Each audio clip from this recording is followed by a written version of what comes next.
fincan oyunu oynayaq. Bu oyunda hər birimizin qabağında bir fincan olacaq.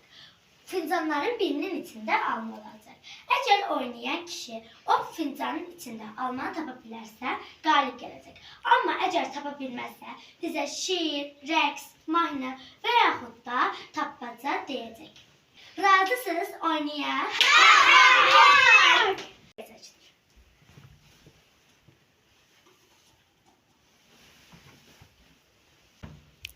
Damla, başlayabilirsin.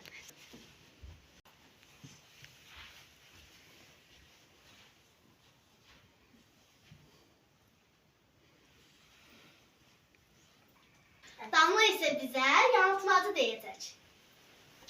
Evet, saçımı başlayacağım. Şimdi sana saçımı alışmaya, saçımı alışsan da saçımı alıştırayım, saçımı alışmıyorsan da saçımı alıştırayım.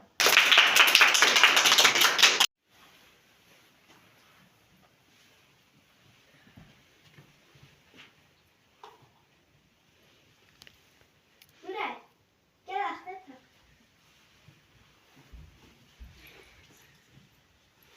Nuray, Nuray, indi bize ne danışabilirsin? Tapmaca. Ne yukarıdadır, ne aşağıda, ne sağdadır, ne solda. Açması. Pencere.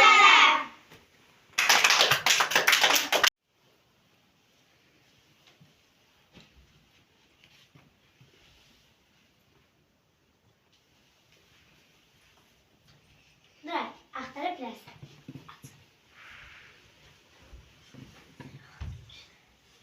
Məğlub oldu. Nuray məğlub oldu. İndi isə bizə şiir danışacaq. Yandırmışık biz şamı, tongallar alışıptır, sevincimiz daşıptır.